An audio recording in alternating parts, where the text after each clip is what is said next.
Meu nome é Marcelo Zarski e rapadura é doce, mas não é mole não. Eu repeti a frase. Do outro. Meu nome é Anderson Rosa, conhecido também como Frater Goya, e a minha vida é uma sucessão de pan, crash, pou, crum.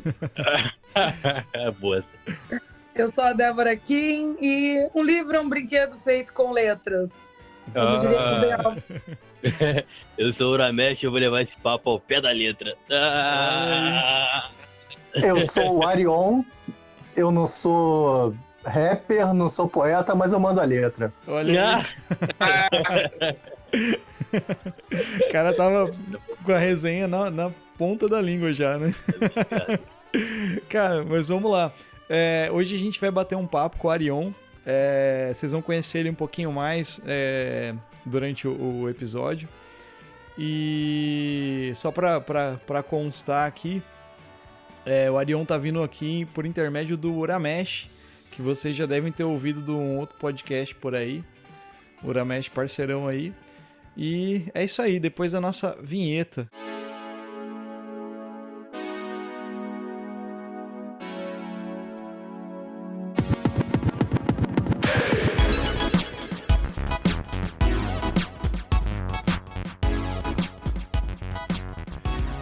Mas vamos lá, Arion, eu acho que pra começar, né, pra situar o ouvinte, cara, eu acho que era legal você falar do teu trabalho, né, quem é você, Arion Wu, é assim que pronuncia? Isso, é assim que se pronuncia, Arion Wu. Legal. E daí falar do teu trabalho, o que você faz, né, explicar, né, porque você é letrista, né, e eu demorei pra saber o que é ser letrista. E acho que é legal situar isso, né, pro nosso ouvinte, né? Falar um pouco disso, né, do teu trabalho, quem é você, o que você faz, onde você trabalha, pra gente começar o papo. E cara, é papo de boteco. Se quiser abrir uma cerveja, fique à vontade. Bora lá. Bom, meu nome é Arion, né? E eu sou letrista faz, enfim, um pouco mais de 10 anos. E o que o letrista faz? Ele faz a parte de letras das histórias em quadrinhos, né? Isso envolve as onomatopeias, os balões, a ordem de leitura, né? E também o ritmo de leitura que você impõe, né? Você faz a leitura ficar mais acelerada ou mais lenta de acordo com a posição dos balões, né? Vai que você coloca um balão aqui e a sequência do olho do leitor faz aquele trajeto mais curto. Ou então você coloca um balão a colar e aí ele passa por um detalhe, o olho do leitor, né? Ele passa por um detalhe do desenho que aí chama alguma coisa. E às vezes isso pode ser importante, né? E até contraditório, porque vai que você está querendo impor um ritmo mais acelerado naquela cena, só que aí o desenhista colocou um detalhe importante para o entendimento da história, sei lá, no joelho daquele personagem, né? Na joelheira daquele personagem. E aí você tem que fazer com que o olho dele passe por ali até chegar no próximo balão. Então, assim, e aí a gente vai fazendo escolhas e tal. E isso é mais ou menos o que o letrista faz, né? Ele cria as onomatopeias, ele faz com que a onomatopeia ele seja mais tímida ou mais espalhafatosa, de acordo com o desenrolar da cena, né? Com o desenrolar da história e com o estilo dos artistas, né? Tanto do roteirista quanto da pessoa do lápis. E, assim, eu me formei designer gráfico aqui no Rio de Janeiro. E sempre trabalhei em editora desde a época do estágio, assim, sempre trabalhei fazendo livros e acompanhando produtos que vão para a gráfica, né? E aí isso foi legal porque me deu esses problemas, pepinos, arranca-rabos, coisas surpreendentes pro ruim e tal que dava nos livros, né? Dos erros que eu fiz, dos incêndios que eu apaguei e de limpar a sujeira dos outros e tal. Isso tudo meio que foi me ajudando a formar essa coisa que eu sou agora, que é uma mistura de designer gráfico, letrista,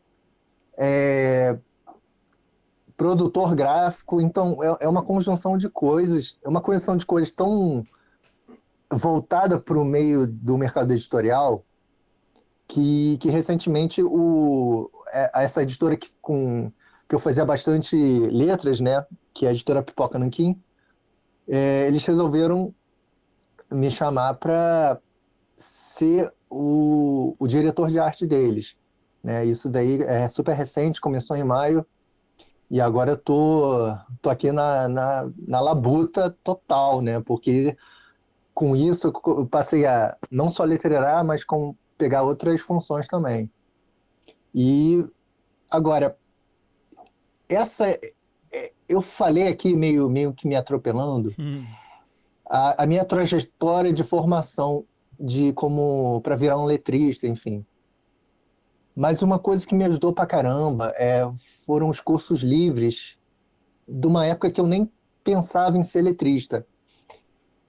Mas era construção de alfabeto, anatomia de uma letra e caligrafia também, né?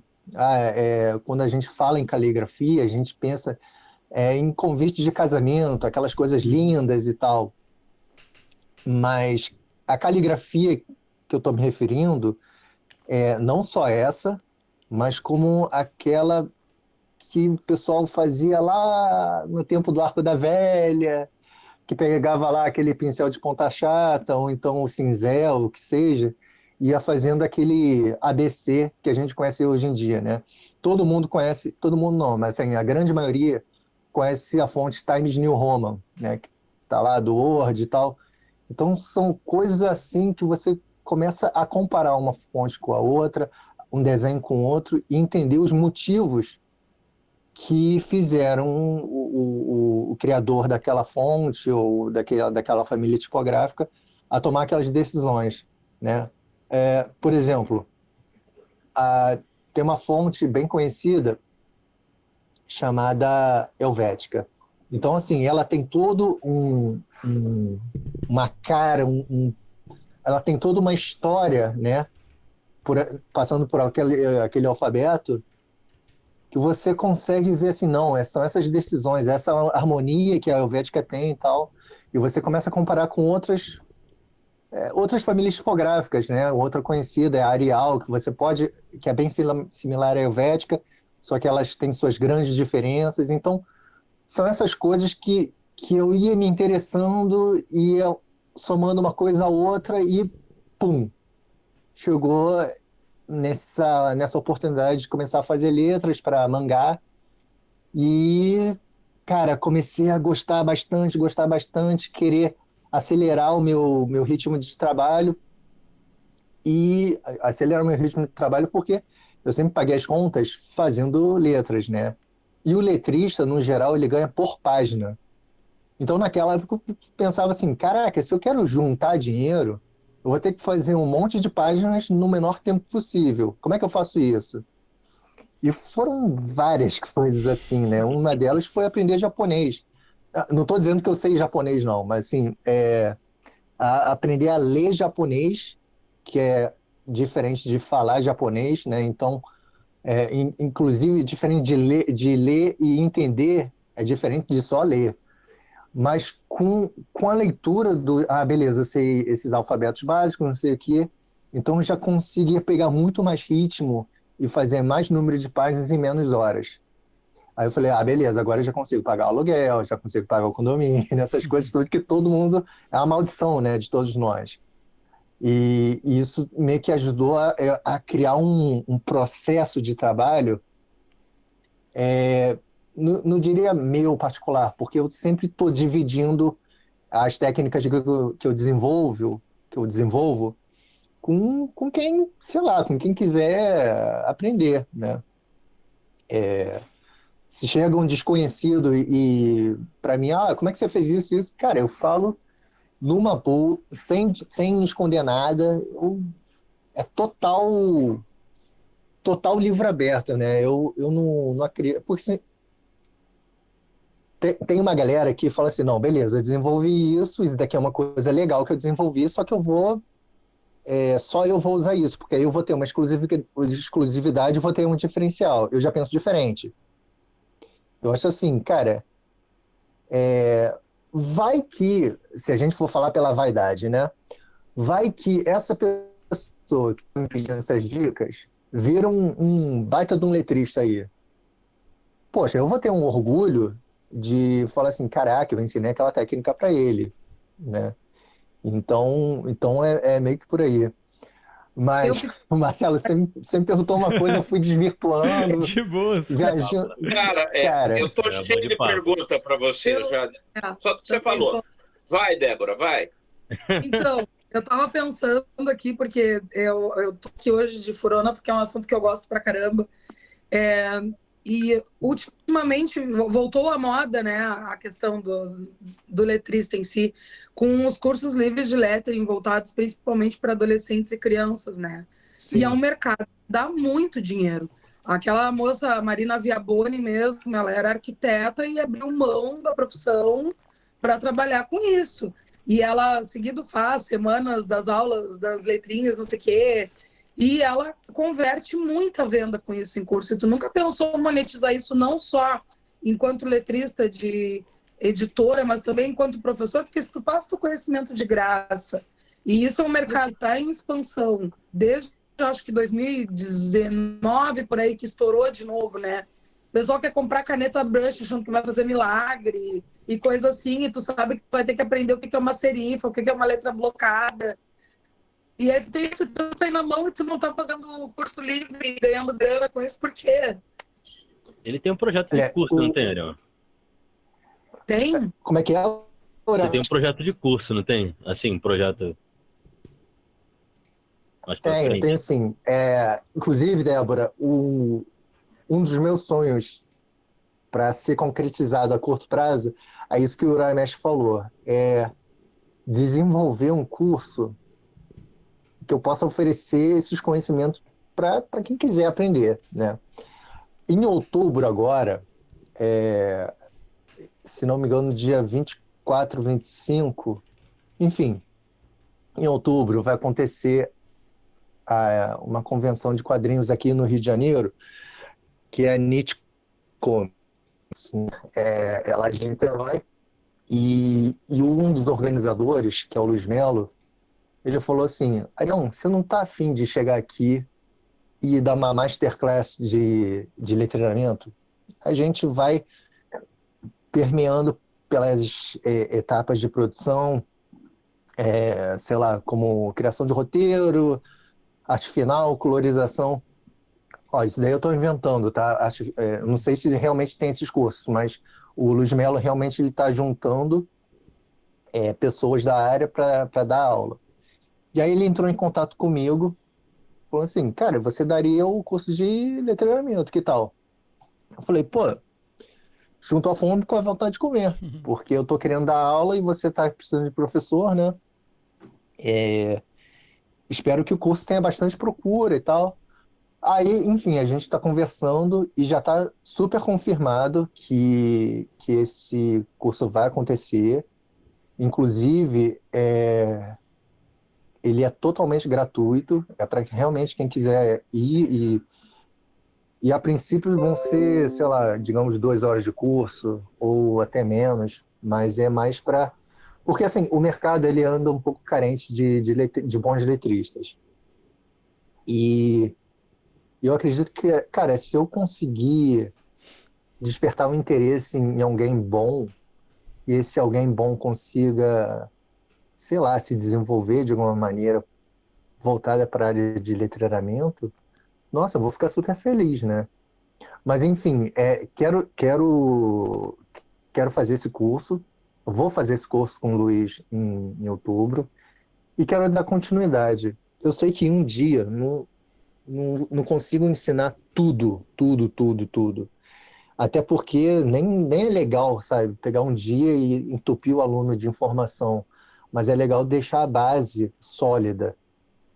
E é isso que eu pretendo fazer na Nit Comics. E, e aí depois é só desenvolver os outros módulos, né? Porque, por exemplo, letrerar um mangá seria diferente de letrerar um franco-belga, por exemplo. E, bom, enfim, letrar mangá é diferente de letrar qualquer coisa. O Rodrigo E uma Amaral veio proposta por conta disso, né? que a gente vê na Desculpa, rede, Paulo. né? Porque eu vejo muito as propostas de lettering voltadas para aquela letra cursiva, para fazer cartazinho com frasezinhas motivacionais. E a gente sabe que a dinâmica da HQ é totalmente outra, é muito mais divertida. Eu acredito que trabalhar essas letras deve ser algo muito melhor, porque envolve um tanto de diagramação. Quando tu fala sobre a questão do ritmo e tudo mais, tem um tempero a mais, né? Eu digo porque eu gosto, eu faço as minhas letrinhas tortas, é um hobby para mim, é um prazer, mas são horrorosos e não é uma coisa que eu pretendesse fazer profissionalmente mesmo, é só por diversão. Mas eu acho que deve ser uma outra dinâmica, porque tem todo esse raciocínio linguístico por trás. E aí o meu lado formado em letras fica muito encantado em pensar esse tipo de coisa. Quando tiver alguma coisa online, pode ter certeza que eu vou estar lá na audiência. Ah, legal. Esse evento da Nit Comics, se não me engano, vai ser presencial. Mas as inscrições já, se não me engano, já estão abertas. Eu não tenho muita certeza, não. Mas, galera, é só mandar um Google, Nit Comics, Masterclass, que já vem informações, acredito, né? Mas, Débora, cada um tem sua cachaça, né? Eu gosto muito de fazer letreiramento, mas a gente vai encontrar também a galera que gosta muito de fazer as frases motivacionais. Então, Ah, essa mulher, ela vende o curso, essa profissional vende o curso, Débora? Ela vende o curso ensinando Sim, as coisas. não só ela, mas são várias, né? É que ela eu Aham. conheço porque eu acompanhei uma das jornadas dela, Não que ela sabia, não. oferece uma gratuita para te ensinar o básico e Aham. depois tu vai para o curso. E aí o curso vai ter o letra a letra, em cada estilo de letra, quando é cursiva, quando é blocada, quando é serifada. E aí vai te ensinar a dinâmica de como é que tu faz um arco, como é que tu faz uma onda. Se tu for fazer uma composição de uma frase numa folha, como é que tu organiza a ideia para não ficar tudo amarrotado ou tudo para um lado só. Que nem cartaz de escola, Ah, né? Que quando legal. você vê aquela letra bonita, grandona, e terminava bem pequenininha, espremida, né? Porque a folha ia acabar. Né? Então ela ensina toda essa organização e tudo mais. Eu nunca paguei o curso dela, mas é um curso que é razoavelmente em conta, é coisa ali de 400, 500 reais. Mas são turmas que lotam e que ela vai fazer ali a cada 2, 3 meses, ela vai abrir uma turma nova que vai lotar também. E é uma gurizada nova que gosta do rolê. E é tudo online, tudo online. Ela tem uma plataforma montada já na Hotmart com as aulas gravadas, uma vez por mês a aula é ao vivo. Então é o tipo de curso que parece de fácil estruturação se tu já tens o conhecimento para passar, né? E aí ela faz aquelas jornadas gratuitas no YouTube. A maioria faz assim. Tem várias, mas elas trabalham todas mais ou menos similares ao que a Marina Viaboni começou, vieram várias cópias dela depois, né? Quando deu esse estouro novamente do lettering, e tu vê muita criança, muito adolescente envolvido. Eu, quando Ah, da estava dando hora, aula mesmo, da hora. louco que as crianças queriam aprender a fazer aquilo. E foi por isso que eu fui atrás de entender o que era, para aprender alguma coisa para passar para os alunos, porque eles amavam de paixão aquela história, e eles diziam, ai, teacher, tu tem a letra tão bonita, e se tu fizesse letra, letra. Aí eu fui atrás de descobrir, e realmente é um negócio tri bom de fazer, e que tem público, né? Uma coisa que antigamente nem se ouvia falar. Só quem fazia mesmo, tu via a letra no supermercado, ou em convites feitos à mão, e tu achava lindo, mas tu não sabia que tinha um profissional que só trabalhava com isso, que tinha toda uma técnica por trás. Hoje está mais popularizado. Particularmente, que a linhagem do... que está sendo áudio, tá, né? Eu acho que o Arion ele faz parte de uma antiga linhagem de escribas egípcios, né? Passando também pelo pessoal que são os monges copistas, né? Que aí começa a fazer as iluminuras, né? Que acho que vai pegando. Inclusive, fica a dica, se um dia você tiver interesse, Arion, eu leio e escrevo hieróglifos e posso te ensinar também. Aproveitar o olha letramento só. em hieróglifos, né? Isso aí já é uma coisa legal. Isso daí é o quê? E, Tem a ver com o Egito? sim, hieróglifos egípcios.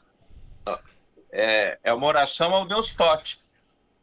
Caramba, leitores. Né? Leitores não, ouvintes, vocês não imaginam isso que... Cara, que legal!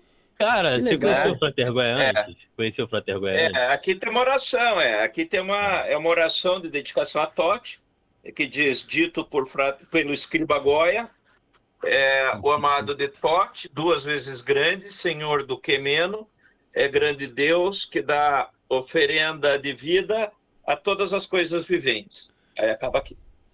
Na verdade, Começa isso aí aqui, é uma receita de bolo que ele escreveu ali, e ele fala que é isso. Ele fala Sacanagem, sacanagem.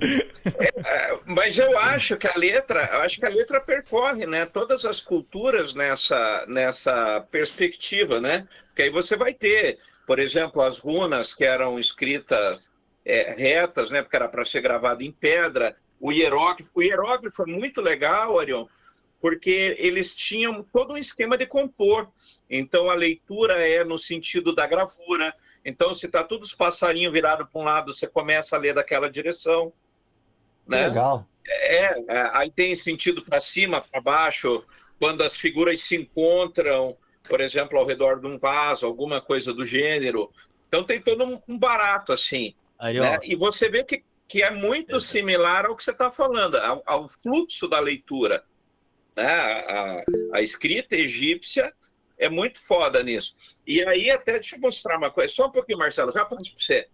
Você conhece isso aqui? Se chama Codex Serafinianos?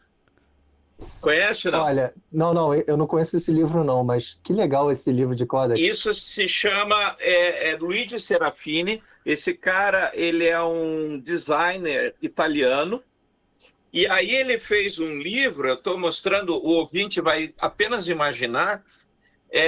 E esse cara, ele fez um livro, a textura do papel é fabulosa, e ele inventou, não sei se dá para ver aí, ele inventou todo um alfabeto. Ó. Então o livro é inteiro escrito numa língua, deixa eu pegar aqui alguma coisa que apareça aqui para puxar. Olha lá, ó. Deixa eu parar o suficiente para focar. Que não quer dizer nada. Então, a ideia do Luigi Serafini nesse livro aqui, esse livro, acho que é o único exemplar que tem no Brasil, ele calculou esse livro para você pegar e você dizer o que está escrito.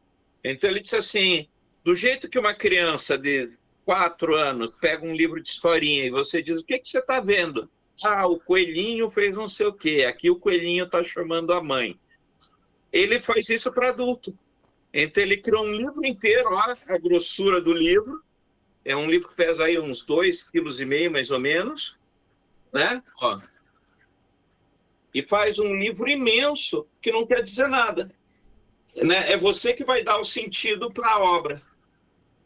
Então, ele deixa totalmente aberto para você. Legal.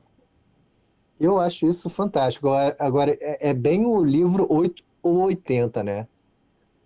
Ou a pessoa vai achar isso daí um conto do vigário ou vai achar a coisa mais genial do mundo. Eu adorei.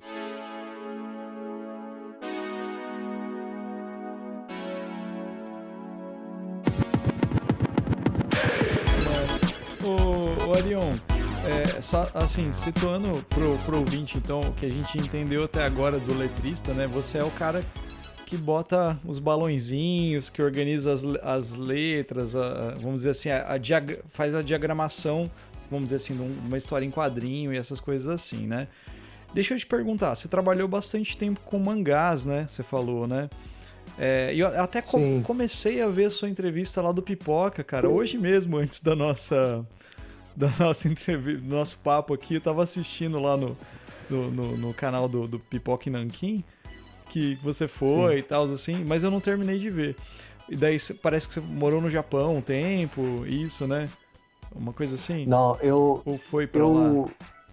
Não, na verdade eu fiz um curso de japonês quando eu ainda morava em São Paulo. Né? Sim, aham. Quando eu morava em São Paulo, eu já estava lá e tal, enfim. E aí eu resolvi não ir para o Japão, mas eu pedi as contas para ir para a China. Para a China, isso, para a China. Aí na China eu tive... Inclusive, o Anderson ele falou sobre os hieróglifos. Uhum. e sobre a direção de leitura, né? De cima para baixo ou de um lado para o outro. E na China eu vi muito isso, porque você tem a escrita vertical e a horizontal. E a horizontal, lá, né? Uhum. Você normalmente você pega da esquerda para a direita. Tanto é que você chega no Weixin, é o WhatsApp deles, enfim. Uhum. Você vai escrever normal a mensagem da esquerda para a direita. Agora, em algumas placas lá, sei lá, do ano 500, ou enfim, umas placas bem antigas, a escrita pode ser contrário, da direita para a esquerda. Entendi. Mas nunca de baixo para cima. Curioso. Enfim, curioso não, né? Mas assim, para mim não soa muito natural alguma escrita, alguma leitura de baixo para cima. Uhum. Mas por acaso, para mim até passa uma leitura, passa não, né? É até normal uma leitura da direita para a esquerda, né? E o nosso português tá aí, né? Em super normal, da esquerda para a direita, da direita para a esquerda, que seria o de lá. Né? Porque quando você escreve verticalmente, você começa o vertical pela direita. E para mim é ótimo, né? Porque eu sou canhoto, então não tem esse problema de ficar usando a mão esquerda para ficar borrando o que você já escreveu. Uhum. E lá na China também foi interessante porque eu fiz 3 cursos de caligrafia. Uhum. E aí eu pegava lá a caligrafia dos dias atuais, caligrafias sei lá, da dinastia de algum imperador aí que era, sei lá, era outro estilo caligráfico, bem mais quadradão, assim, sabe? Bem mais blocado. E isso também me ajudou a fazer algumas interpretações, alguns entendimentos para principalmente mangás que tivessem aquela pincelada e tal, por parte do autor, né? Isso acontece muito em capa. Tem muita caligrafia japonesa, oriental, nas capas dos mangás, né? Uhum. E teve até acho que foi no ano passado, foi no ano retrasado, que saiu uma série chamada Os Leais Guerreiros de Satsuma Gishiden. E o autor usava e abusava dos balões com pincelada própria, assim. Eu falava, caraca, como é que eu vou resolver isso? Mas tendo um know-how de como aquilo foi criado e de como é o estilo caligráfico dele, já dava para fazer uma pequena interpretação para a nossa língua. Né? Então, assim, eu via que ele não era tão ortodoxo na caligrafia, que ele tinha seu próprio estilo e que o estilo dele era muito mais visceral do que aquele calígrafo oriental que está aprendendo tudo na proporção certa, tudo certinho, não sei o quê. Com o autor, né, o nome dele é Hiroshi Hirata, o Hiroshi Hirata, ele pegava o pincel e tacava aquela grossura onde, entre aspas, estaria errado. Aí eu falava assim, caraca, ele está subvertendo a bagaça toda. Então eu tenho que fazer alguma bagunça aqui também.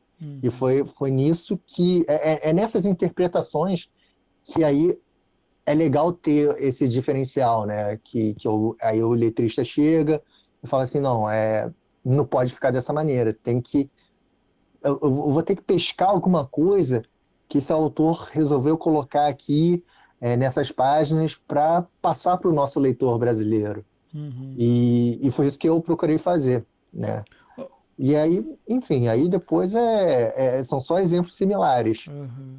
Só para me concluir aqui, Goé, rapidinho, e daí assim, onde eu queria chegar, né?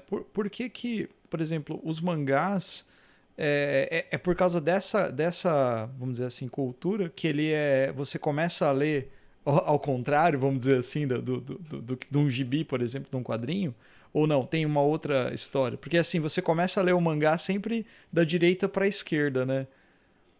Sim. Os balõezinhos, os quadrinhos, né? Vamos dizer assim.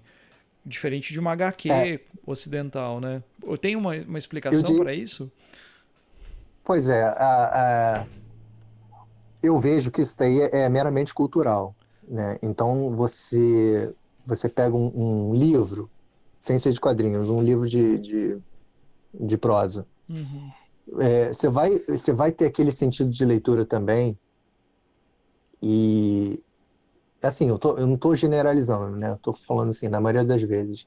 Você vai ter aquele sentido de leitura que eles colocaram tão naturalmente quanto o nosso sentido de leitura daqui do Brasil.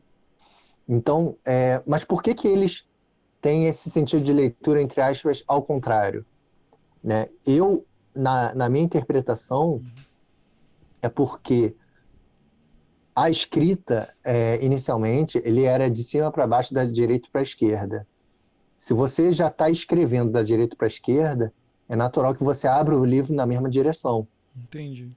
E, e eu acho que o Brasil, né? Não, o Brasil não vai. A Europa, ele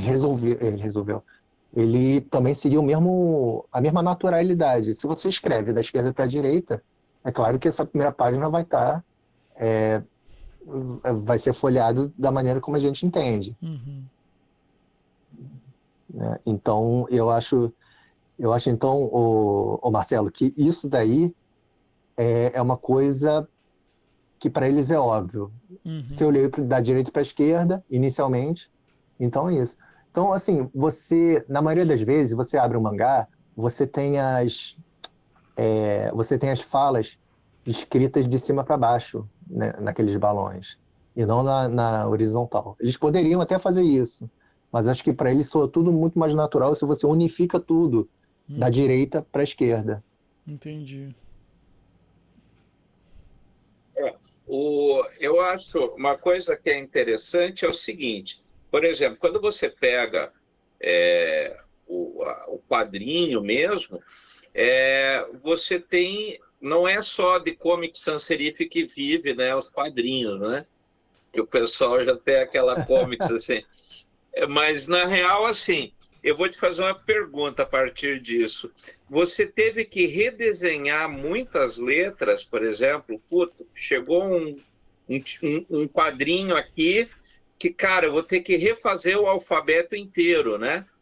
E se você tem que fazer isso, principalmente por causa dos acentos, você usa algum programa vetorial ou usa bitmap, como Photoshop e Companhia Limitada? Ou você vai para o vetor mesmo? Eu vou para o vetor, mas eu faço uma conjunção de softwares, né? Então, assim, antes de mais nada, se a pessoa chega com um balonamento, né, original, o cara vai lá, faz o seu gibi e ele escreve pelo próprio punho. Então você vai ter aquela caligrafia dele naquele gibi. Eu não acho errado você escolher uma fonte similar, contanto que essa fonte passe tudo que a caligrafia dessa pessoa passou para os leitores, né? O que tem que acontecer é que você tem que dar a mesma sensação, porque essa sensação vai fazer parte da história. Agora, teve, por exemplo, né, nessa editora Pipoca Nanquim,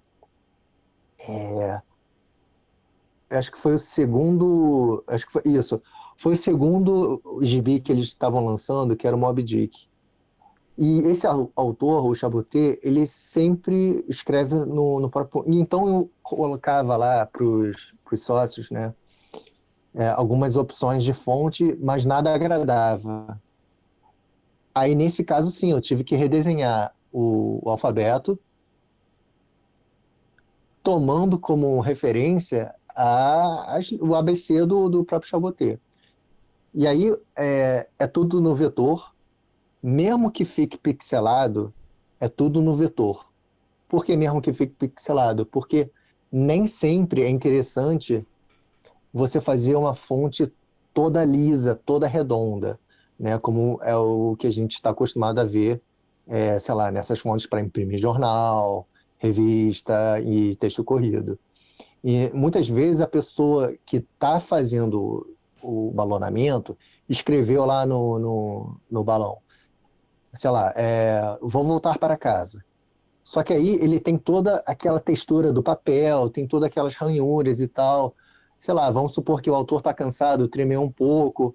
Então, tem uma coisa de não deixar tão redondinha assim, de deixar um pouco mais tremida a fonte. Então, se você der um zoom, né? Vamos supor que você, beleza, comprou esse quadrinho, só que você não comprou no papel, você comprou no e-book. Você comprou no e-book e resolveu dar um zoom assim gigante. Nesse zoom você consegue ver uns pixels numa coisa vetorial, né? Porque esses pixels seria exatamente a tremedeira, a textura do papel e tudo isso que eu procurei simular. Então, respondendo a sua pergunta, é para você pegar a letra da pessoa, colocar no programa vetorial, depois colocar no programa de bitmap e tal, fazer suas falhas, fazer suas imperfeições, e aí depois, finalmente, transpor para o programa final. E aí você chega lá, finaliza a fonte e manda bala. Não, e até é legal isso que você falou, porque esses tempos eu estava comentando com a minha esposa sobre o Kindle, e, na realidade, assim, se você pegar os e-book readers melhores, o próprio Kobo e tal, quando você vai mudando a página, ele vai deixando restos, né, do texto que estava anterior para simular a transparência da página. Porque aí, quando você lê, você tem a sensação que está vendo do outro lado, né, que nem no papel. Então, é justamente para que você, enquanto leitor, tenha uma sensação mais próxima possível do meio físico, né? E isso que você falou é muito legal, porque quando você pega, por exemplo, que nem você falou, dependendo do papel que você pega, se você for pôr uma letra, por exemplo, serifada ou coisa do... vai ficar borrado. Porque, né, se você pega um papel muito rugoso, aquilo ali bagunça tudo.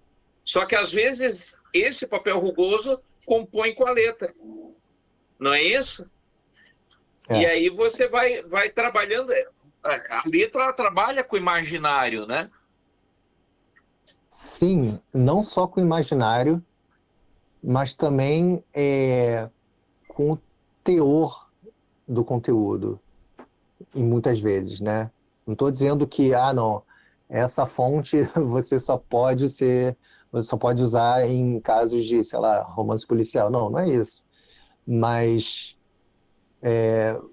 por exemplo, uma que está meio na moda agora, que está sendo bastante usada, são as fontes góticas, né? Então, toda aquela coisa rebuscada e tal. Isso tudo pode não ser a coisa mais legível do mundo, mas remete o leitor a alguma coisa, algum lugar, e principalmente alguma situação, né? Alguma sensação. E acho que o grande mérito está aí, não só da fonte gótica, mas de toda forma de arte, né? Você chegar e transportar a pessoa para algum lugar, seja dentro da cabeça dela, dentro do imaginário, e você conseguir realmente fazer esse diálogo sem estar fisicamente ali na frente da pessoa. Eu acho isso um barato. E deixa eu te fazer uma outra pergunta. Enquanto o pessoal está meditativo aí, deixa eu fazer uma outra pergunta, então. Você... quando você... Não sei se você já viu algum estudo disso, mas, por exemplo, quando você pega alfabetos como, por exemplo, o japonês, o mandarim, o próprio hieróglifo, o hebraico, em que letras não são apenas letras, mas são coisas, né? Então, você pega a palavra livro em mandarim, começa com o ideograma do papel, né? E assim por diante. Então, quando você olha, por exemplo, que aí acho que entra no mangá, né, o que você estava falando de trazer todo um impacto na leitura, né? Então, quando você pega e você entende no japonês ou no mandarim que aquela letra, por exemplo, sei lá, o ideograma janela, e na hora o cara está atravessando uma janela que se espatifa e você faz a letra estourando, para o cara que conhece aquela língua, aquilo vai virar uma obra de arte para a cabeça dele. Nossa, Sim. o cara explodiu a janela na letra. Porra, que legal. Só que o nosso alfabeto é uma bosta, né? Porque um A ele é descolado de qualquer sentido, né? Um A é um A, porra. Né? Ele pode ter começado como um boizinho, que nem a gente aprende na escola, mas hoje é um A, um V é um V, um C é um C. E daí é onde você tem que se espremer de forma que numa língua dessas não acontece. Ou vice-versa, você já viu? Mas mesmo assim dá para tirar a leite de pedra, né? Quem fazia muito isso, né, de ordenhar pedra, era o Will Eisner. Ele chegava e fazia as aberturas de história, né, a titulação e tal. Era sempre uma coisa assim super complexa, casando o que estava escrito no título com o cenário e com o ABC, sabe? Eu sempre achei o trabalho dele uma coisa assim, Ele e o Gaspar fora da curva. Saladino, né? O Gaspar Saladino também era louco, mano. Ele misturava. Exatamente. O Saladino, o Gaspar Saladino, além dele ter essa habilidade, essa visão, o Gaspar Saladino ainda conseguia, entre aspas, instalar umas fontes na mão dele, né? Porque o Gaspar Saladino, pô, era de uma época que nem tinha computador. Então, assim, não, demorou, vou imitar, estou substituindo outro eletrista porque, sei lá, ele teve piriri ou teve tendinite, ou simplesmente morreu, foi atropelado. Não, demorou, vou substituir ele. Tá, como é que é a letra dele? Assim, sabe? E ele conseguia, tudo bem, na correria até podia não ser idêntico, mas ele conseguia fazer uma coisa bem parecida, sabe?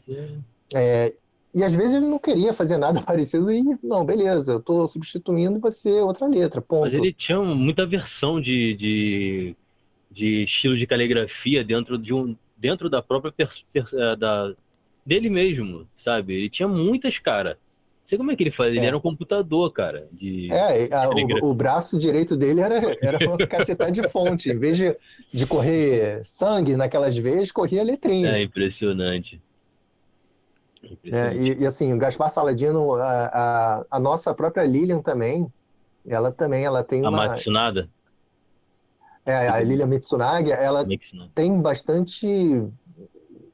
porque hoje em dia ela faz tudo no computador, né? Como os letristas fazem.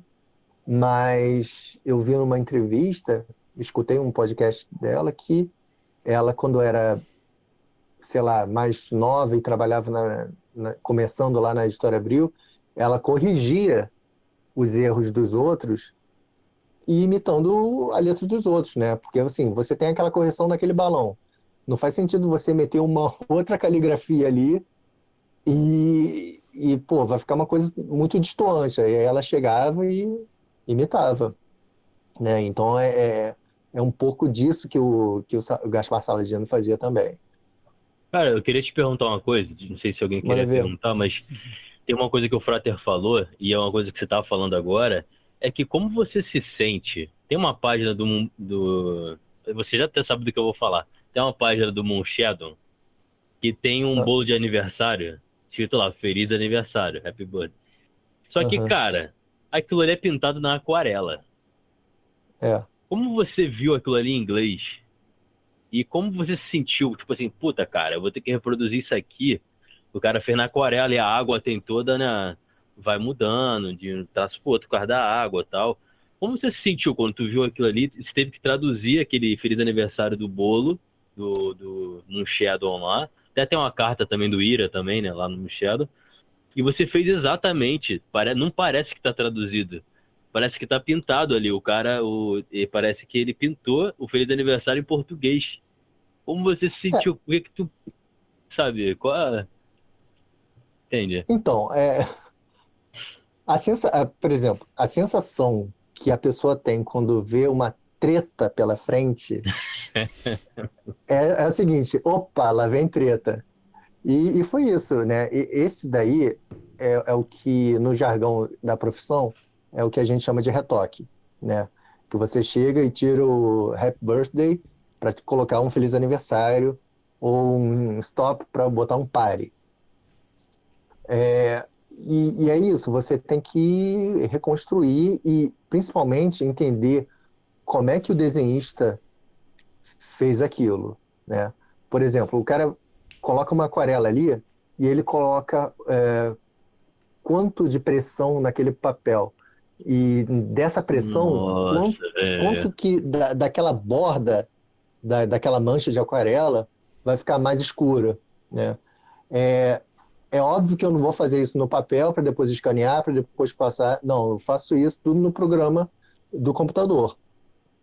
E aí, só que assim, é interessante você guardar esses detalhes que ele colocou no papel, porque senão vai ficar uma coisa mais fria, né? E às vezes, assim, não, beleza, não faz sentido preservar isso e tal, mas na minha cabeça sempre faz sentido preservar esses detalhes, né? Então, por exemplo, essa carta que você falou e o próprio Feliz Aniversário foi uma coisa bem. Porque a língua portuguesa também, ela tem umas palavras muito maiores do que a inglesa. Ah, E então, você também conta com a inteligência do leitor. Se você coloca parte da palavra, e aí ou o cenário chega e encobre a outra metade da palavra, você entende que até ali, até aquela letra, o leitor já deduziu que palavra é essa, né? Ou então você tem que espremer, o que é uma pena, mas acontece com frequência, né? E o Moonshadow realmente foi um desafio. Eu contei com a ajuda de um amigo, o Diego, para colocar o texto nos balões e tal. Nessa parte mais chata, assim, dos retoques, eu cuidei e cuidei também da criação de fontes, né? Se não me engano, no Moonshadow, eu criei cerca de... chutaria aqui umas 10 fontes, mais ou menos. Enquanto que num quadrinho normal você cria uma, no máximo duas, mas normalmente é uma fonte só. E o Moonshadow era uma coisa assim que, poxa, é um gibi cânone, é um gibi muito conhecido, é um gibi que é um clássico e tal.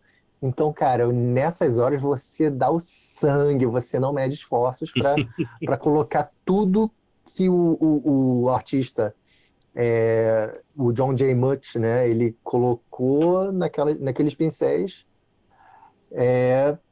para cativar o leitor, e você não quer dar esse vacilo de tirar isso dos leitores brasileiros, né? Você quer que o leitor brasileiro tenha tudo que o leitor lá da gringa teve também.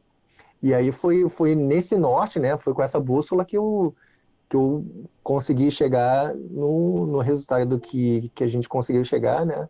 Eu digo a gente porque eu não letrei o negócio sozinho. Eu fiz uma parte, o Diego fez outra parte, então... aliás, o Gustavo também fez outra parte, o Gustavo Figueiredo, que também trabalhou para a editora Pipoca Nanquim. Então, assim, foi muito gratificante. Então, a sensação, Uramesh, que eu tive foi: opa! Pronto, agora o bicho vai pegar. Mas depois que você vê pronto, você fala assim: caraca, pô, ficou maneiro, viu? Ficou maneiro. E aí você fica lá viajando, pô, ficou maneiro. E aí, pô, passou 5 minutos, fechou o livro e partiu para o próximo desafio, mas né? nesse intervalo que você tem, você fica naquela coisa de achar, tipo, aqui eu vou achar. Porque quando você cria uma coisa, ela tá tentando achar um espaço na sua cabeça, né? Quando você tava tentando achar aquela fonte, criar a fonte, aquela sensação de pô, tô quase achando a fonte que eu quero, a aquarela que eu quero. Tu tem essa pira, essa parada assim, pô, tô quase, sabe, chegando naquele. Porque você compara muito visualmente, né? Você deixa do lado o original e vai fazendo seu. Uhum. Se você tá vendo que, gente, tá ficando super diferente, tá ficando ruim, além de dar um desânimo, você tem que recomeçar, não tem jeito.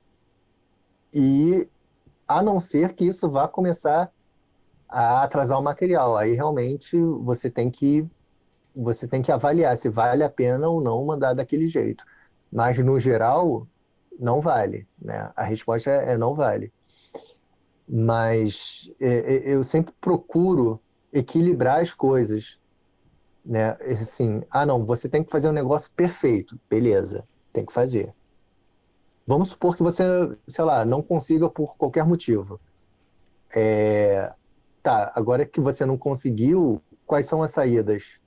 Né? Então, é bem por aí, avaliando todas as variáveis que pode contar para cima ou para baixo e você faz a melhor equação.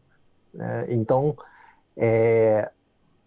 pegando todos esses detalhes, é legal, mas você tem que entender também que você tem outras coisas para fazer além daquela página. Porque, como eu disse no início da nossa conversa, você ganha por página.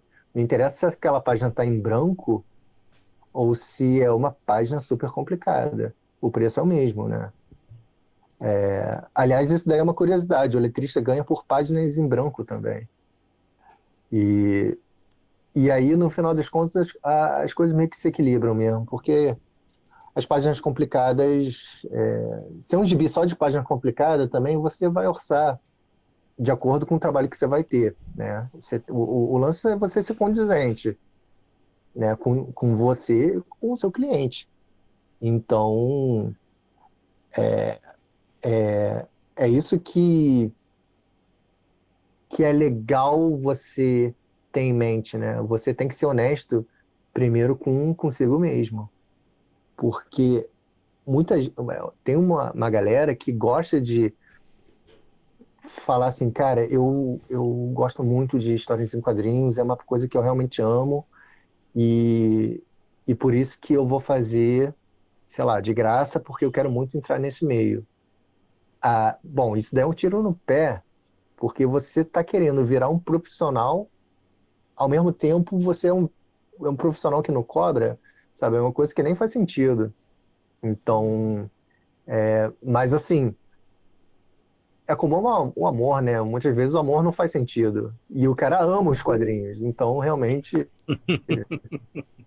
não, é uma coisa que dialoga, né? Entre o amor, os quadrinhos e a falta de coerência.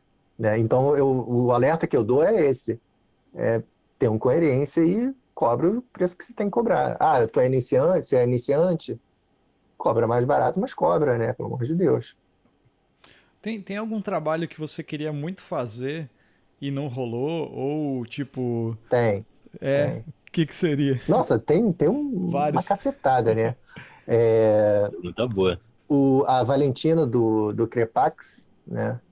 Então, assim, eu tô para todos os clientes, né? Por exemplo, eu estava conversando com o Wagner, da editora Grafite, né? Isso daí já faz papo de 1 ano e meio, sei lá quanto tempo faz, mas enfim, faz um bom tempo. Eu falei assim, Wagner, você não tá afim de pegar os direitos de publicação da Valentina, enfim, porque aí eu ia me oferecer para letrerar, né, pro Valentina. Aí ele, eu vou correr atrás. Aí já perguntei, enfim, para todo mundo eu pergunto assim, e Valentina, né? Eu perguntei recentemente pro Daniel do Pepoca Nanquim, mas pelo que eu entendi, todo mundo quer esse título, mas parece que tem alguma complicação, por isso que todo mundo quer, mas ninguém tem, né? Além do Valentina, sim, o Lobo Solitário também era um que eu gostaria muito de ter letrado. E eu tava lá com a faca e o queijo na mão, né? Entre aspas. Só que o Lobo Solitário foi o seguinte, eu já sempre lia e tal. E aí quando eu fui entrar na editora Mitos para trabalhar com os mangás da Panini, tinha um teste, né? E um dos testes era mostrar que você sabia língua portuguesa. Então, assim, o candidato, eu quero que você faça 2 redações. E uma das redações era falando assim, fale sobre qualquer mangá que a gente já publicou. Aí eu comecei a fazer uma redação sobre o Lobo Solitário. Aí que tá. Quando eu entrei lá na Mintos, o Lobo Solitário já estava todo letreirado. E aí, quando teve essa republicação, eles aproveitaram o letreiramento anterior, né? Porque não fazia sentido reletrar o negócio todo de novo, porque o letreiramento tava ok. Então, ficava assim... E eu enchi o saco dos editores. Não, me passa o Lobo Solitário, não sei o quê, mas não rolou. Isso daí, poxa, realmente... E também alguma coisa de infantil, né? Eu tô assim mais com essa pegada, mas porque o meu filho nasceu, não sei o que, eu tô nessa coisa dos infantis. E isso daí tem me atraído também, inclusive, de pegar uma página e ficar destrinchando o letramento dessa página infantil, né? E isso, enfim, infantil. ah, Tem algumas coisas assim, né? De cabeça.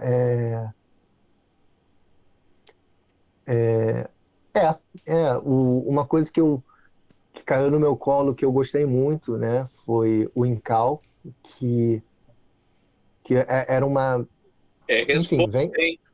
Eu tenho aqui o Incal. O Incal é responsa, né? O Incal é. E vem mais coisa, né? Do Jodorowsky. Se não me engano, é a Casta dos Metabarões. E, e, enfim. Agora, a parte difícil e complicada já meio que foi pensada, né? Já foi concluída, que é dar a cara pro primeiro balão. Dando a cara pro primeiro balão, escolhendo, sei lá, o tipo de fonte, ou criando a fonte, falando que tamanho que vai ficar e tal. Esse primeiro balão é o que dá mais trabalho. Depois, os outros trocentos milhares de balões, aí vai seguindo tudo como base o primeiro. Claro que vai variar de tamanho, vai variar de condensação e etc. Mas a base está lá. O norte está lá no primeiro balão, né? Então, enfim. Basicamente, Marcelo, Valentina e Lobo Solitário. Esses dois realmente me dói o coração não ter feito. Entendi. Mas. E deixa eu fazer uma pergunta. E, por exemplo, se você pega um quadrinho tipo Asilo Arcan, né? Nossa, Asilo Arcan é uma loucura aquilo lá para fazer a cara. letra, não é? Dave McKean, né? Dave McKean. Sim, Dave McKean é alucinado, né? Isso daí é uma coisa que vai te exigir tempo e paciência, né? Mas não foi o Dave Porque McKean que letreirou, né? Ou foi ele que letreirou? Foi, né? eu não tenho certeza, mas acho que foi sim. Foi sim. Não tenho certeza, mas acho que foi. Dá para fazer, mas leva tempo. É isso. É como as aquarelas da Jill Thompson, sabe? Aquilo ali dá trabalho, mas dá para fazer. O legal é você pegar um trabalho complicado desse, tipo Asilo Arcan, e depois comparar um trabalho bem feito com o original. Isso daí dá uma satisfação, não só para os profissionais, pro leitor comum, também dá uma satisfação de falar assim, caraca, tá vendo? Não fui enganado por essa editora. Essa editora entregou tudo que o autor quis fazer, e pensou, e quis passar no caso, para os norte-americanos. Então, assim, o leitor mesmo se sente bem, se sente respeitado, sabe? Entendi.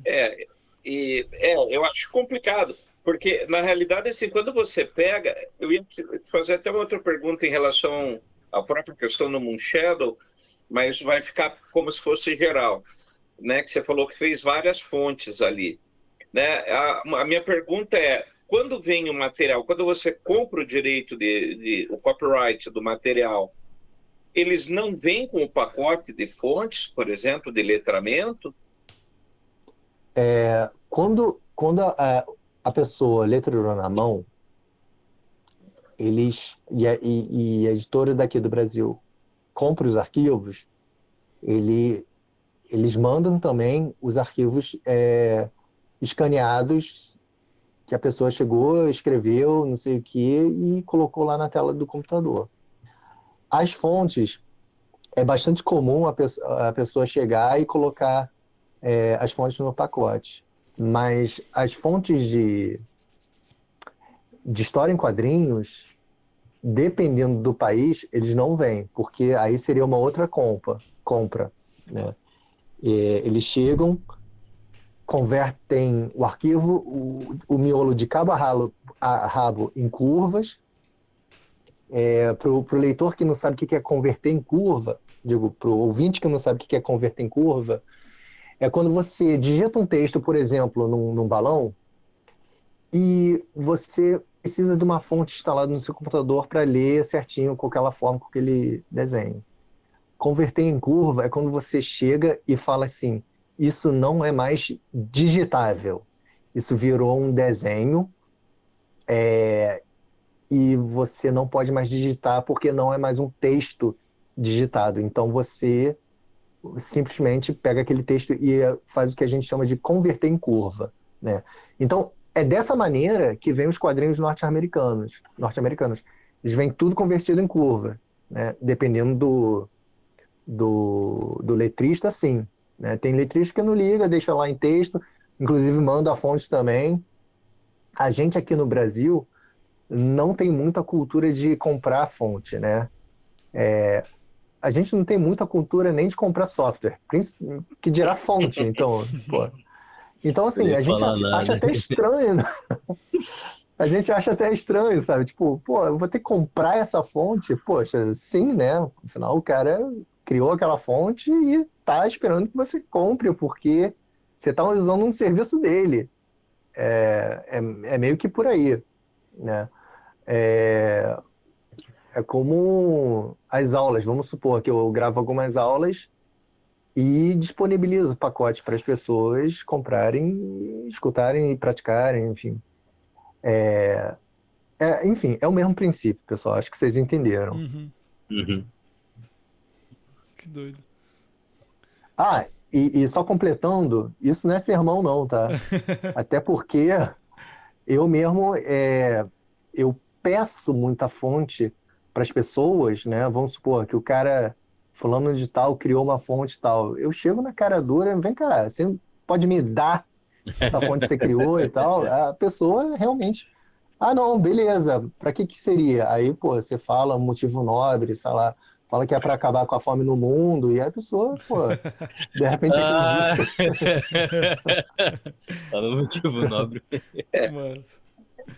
Mas aí que tá, né? A lógica que você falou já quando citou a pessoa que está entrando na área, né, de HQ, por exemplo, de letramento, a questão que eu sempre falo veja, velho, se o teu amigo não vai te pagar, o inimigo é que não vai. Então, se você está querendo virar profissional, né, né, ou designer, ou músico, ou qualquer coisa, e você vai tocar de graça, desenhar de graça, tal, não é o inimigo que vai pagar, velho.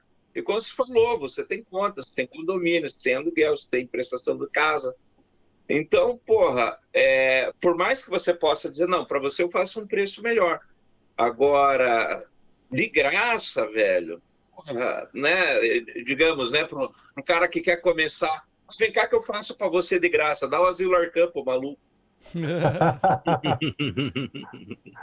Acho que vai rolar algum arrependimento nisso.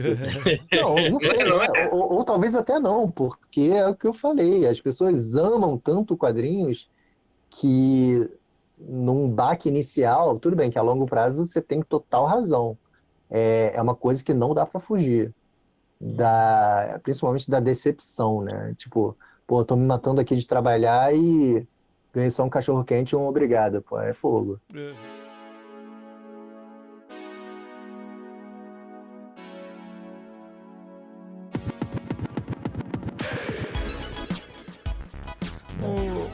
Arion, por exemplo,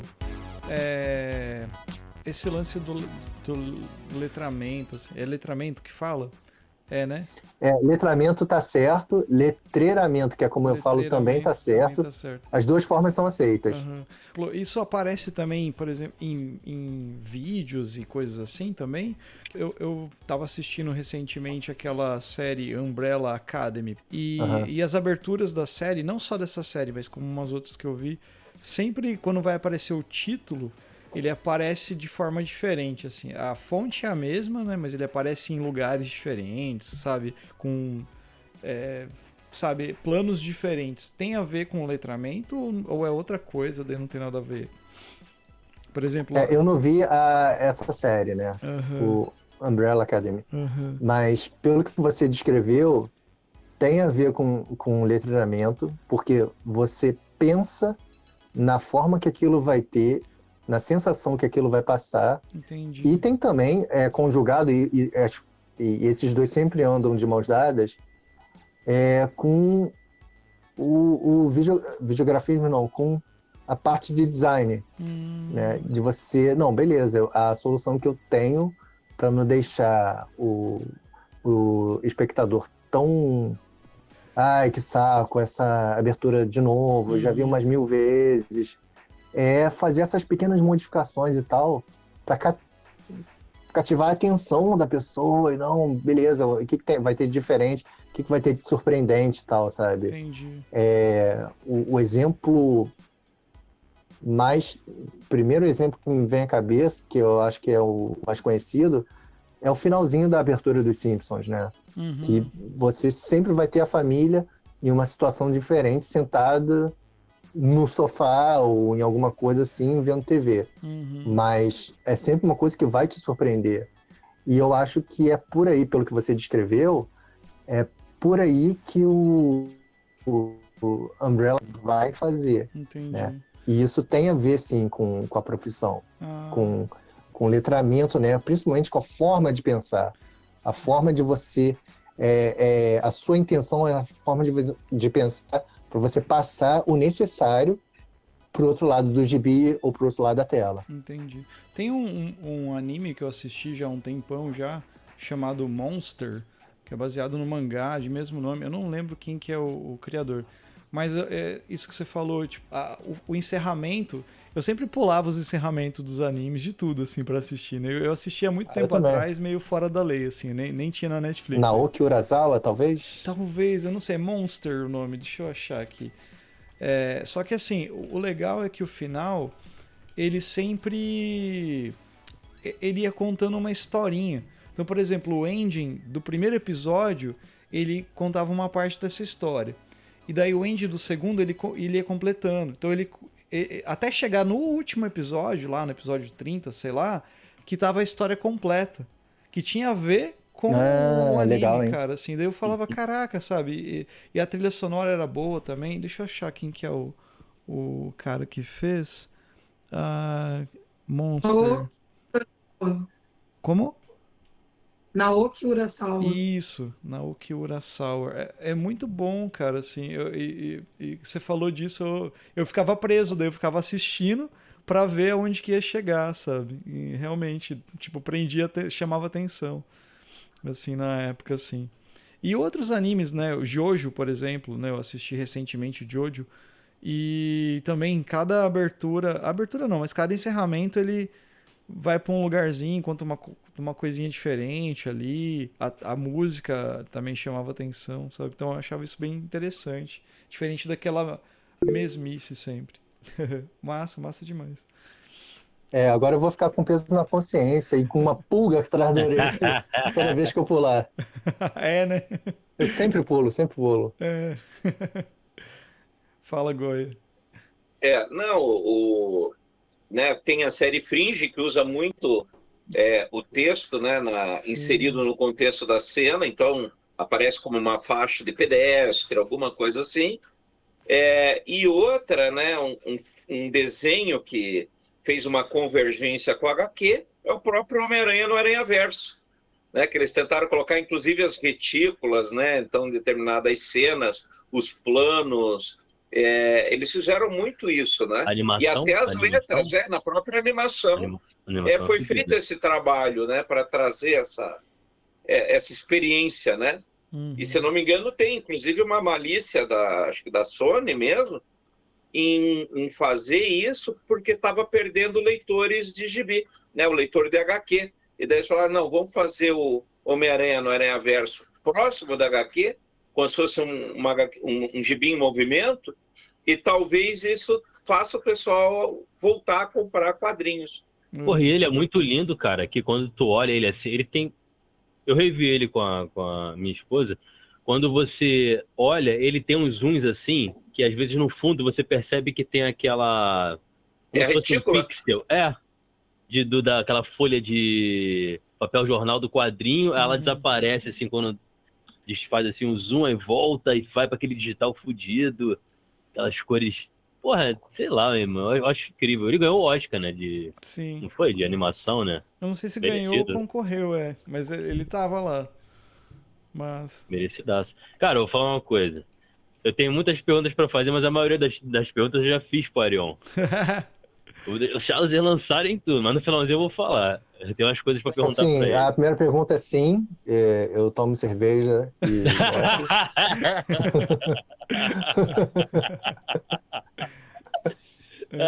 Entendi. Não, mas Uramesh, faz as perguntas, porque eu acho que pode ser enriquecedor, né,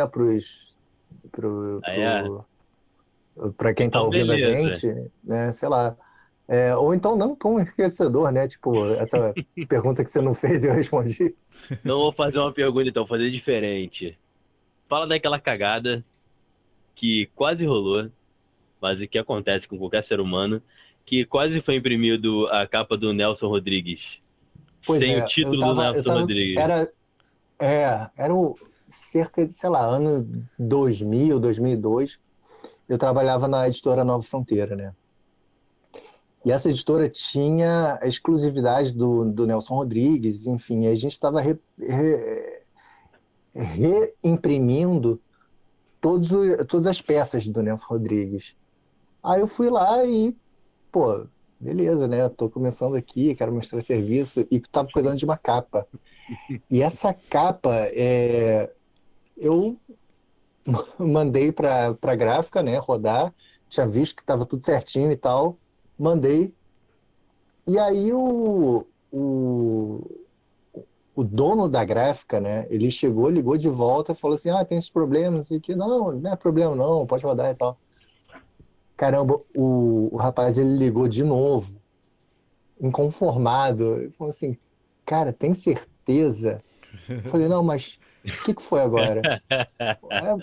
É que a capa simplesmente está sem título. Caraca. Eu falei, não é possível, cara. E eu mandei rodar, né? Aí eu falei, peraí, você já rodou?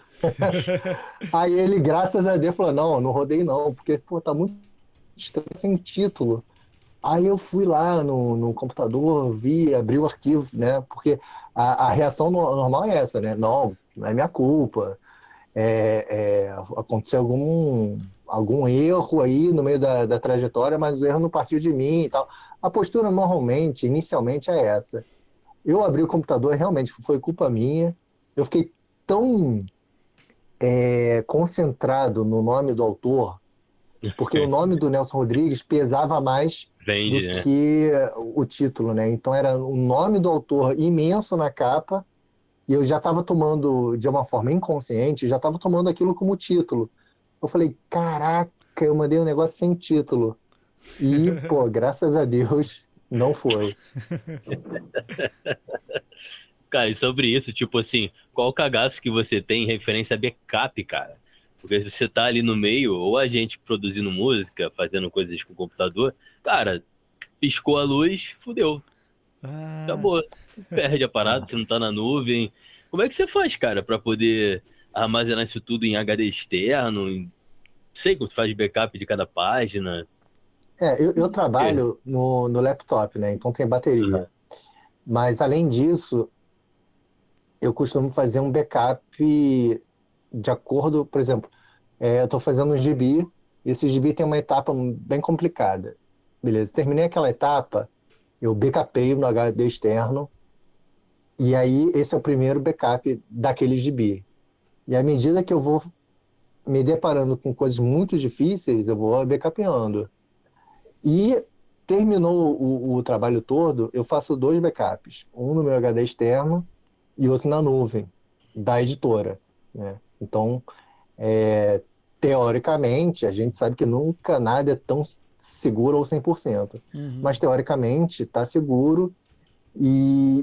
A minha maior preocupação é se dá alguma pane, um piripaque no computador dele travar e nunca mais voltar à vida. Ixi. Isso daí é uma preocupação que eu tenho, mas é uma coisa que a gente sempre vai estar sujeito, né? Eu acho. É tipo, sei lá, é tipo estar vivo, né? Você sai pra rua, né? Uma Enfim. hora o carro vai, né? É, ou bala perdida, ou sei Bala lá, você perdida. comeu Rio de torresmo demais Janeiro, na noite passada e teve um infarto, sei lá. Não, é bem isso mesmo, né? A gente nunca sabe o dia de amanhã, né? Exatamente. E isso vale também pro trabalho que você está fazendo, né? É. E é por isso, Ramesh, que eu faço esses backups, e é por isso que... Mas eu sei que nada está 100% seguro, mas a gente tenta minimizar o prejuízo sempre, né? Tipo, se tem que recomeçar, que seja a partir daquele ponto, e não do zero, da estaca zero, assim. você tava falando de ajudar a pessoa quando tá começando e tal. Cara, um cara que vai vir aqui é o Rodrigo Amaral, que se ajudou, né? Você Ah, que botou ele no legal! caminho e tal, do treinamento, ele já sacava muito já. Mas você É, ajudou ele pra caramba, Rodrigo Amaral. vocês se conhecem pessoalmente ou não? O Que você Rodrigo mora, não, que você mora Rio no de Rio de Janeiro, Janeiro, né? é. Então. Ah, que bom, cara. Que bom que ele vai a Passaí, enfim. Tomara que ele tenha bastante coisa a acrescentar. Sim, pô. E eu tinha outra coisa a perguntar. Ó, eu tô falando, eu queria deixar vocês perguntarem. Se vão me deixar, eu vou Fala ficar. aí, fala aí. Ah, aliás, aproveito a deixa aqui para mandar um abraço pro Rodrigo, né? Pros meus amigos do Toque Nanquim, né? O Daniel, o Alexandre e o Bruno. E, pô, fica aquele abraço para toda a editora. Ó, ele Mas. ficou de vir, cara, tá viajando. O Alexandre, É, ele tá de trampo esse daí aí. tem bastante história para contar. Ele tem. Aí, Esse daí tem cara, bastante conteúdo. a Mas. parada é a seguinte, tem um livro tem um livro, HQ, que é brasileiro, Medalha em Engenho, Roseira em Engenho, eu acho. Aham, e Que, outras cara, histórias. isso do Jefferson. É, Cara, Jefferson. tu fez um trabalho de, além da HQ ser incrível, você fez um trabalho daquele lance dos balões parecerem, porque se trata muito do lance do sertão e tal, dos balões parecerem aquele chão do sertão, galhos de árvore quebradas e tal. Cara, aquele lance é muito sinistro, cara. Como é que você É, chegou porque nessa. Você sentiu a vibe do quadrinho? Foi. assim, esse quadrinho ele foi feito tudo ao mesmo tempo, né? Então ele foi é, é, já tinha a história pronta, os desenhos estavam vindo, depois o Jefferson ia colorir e tal, mas tudo bem, você não tinha cor definitiva, mas você tinha o tema, assim, né? Parece que é a história que tem muito a ver com a família dele, né? E isso tem também muito a ver com o Nordeste, com aquela área a área mais rural, né? E aí eu imaginei, poxa, o que tem lá e tal, além de bastante natureza, mas também, por exemplo, os recordatórios eram galhos secos, né? Isso. Não é que era Né? galho seco, porque não é tão óbvio assim, mas é alguma coisa que meio que remete a galho seco, né? Aqueles nós que tem no meio do galho e tal. Ou então a parte externa de uma casa de pau a pique, né? Que é feita de barro, só que a estrutura lá tá toda naquelas madeiras e foi com toda essa estética e com essa aridez e tal que eu fui desenvolvendo aos poucos os balões e tal. Uma outra coisa que ajudou muito a desenvolver a cara dos balões e etc., e os recordatórios, foi o próprio traço do Jefferson, né? Não faz sentido você criar o balão mais lindo do mundo se o balão mais lindo do mundo não casa com a arte daquela pessoa, que por acaso tem a arte mais linda do mundo, só que um não casa com o outro. Isso acontece bastante. Então, é legal você sempre engolir a arrogância, né? E falar assim, cara, eu tô trabalhando para essa pessoa e o meu trabalho tem que seguir o traço dessa pessoa, senão não dá liga, né? É claro que você pode conseguir liga trabalhando por contrastes, mas eu, na minha visão, acho uma coisa mais harmônica e mais natural você integrar o balão, né, o contorno do balão com a arte em si. E foi isso mesmo, foi seguindo os elementos do sertão, os elementos da natureza e principalmente com o traço do desenhista, né?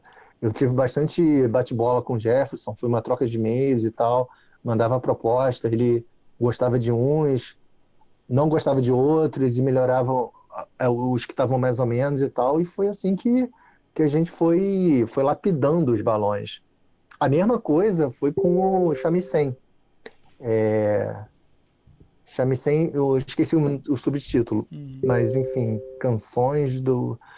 Foi o Shamisen do quadrinista Guilherme Petreca, que foi assim, a gente resolveu fazer um tipo de balão para cada personagem, né? Eram cerca de, sei lá quantos personagens, cerca de 10, não lembro também. E não, esse daqui fala mais grosso, esse daqui fala mais assim, fala mais assado, esse balão serve para todos os seres humanos e para os deuses vai ser, enfim, sabe, era nessa pegada. O legal de você trabalhar com o autor nacional é isso, você tem um, um papo assim muito franco, sabe? Não tem esse negócio de, não, vou aceitar essa estética aqui porque eu não quero ser chato. Não, o pessoal é bem assim, cara, vamos supor que eu esteja fazendo um quadrinho, contrate um letrista, e vamos supor que eu esteja fazendo esse quadrinho há, sei lá, 10 anos. Pô, eu não vou aceitar qualquer coisa, sabe? Eu vou querer aquilo que vai me agradar, que vai me encher os olhos e tal. Então, Uramesh, foi isso que aconteceu no Roseira, Medalha, Engenho e outras histórias, né? Não estou dizendo que o Jefferson levou esse tempo todo, não, porque eu não sei quanto tempo ele demorou para fazer esse quadrinho. Mas uns foi 10 bem anos, né, nessa... cara? Foi uns Foi, 10 anos, né? Caramba. Pô. Por aí. Então foi bem assim, não, a estética é essa, todo mundo gostou, o editor gostou, o autor gostou, o quadrinista gostou, o letrista gostou, então não, é isso, cara. Se tanta gente que é profissional da área gostou daquilo, é porque realmente a gente está no caminho certo. Então é isso, cara, conversando com os profissionais e tal, aí sim você consegue um bom resultado, né? Claro que você pode conseguir um bom resultado sozinho, mas é até uma questão de respeito, né?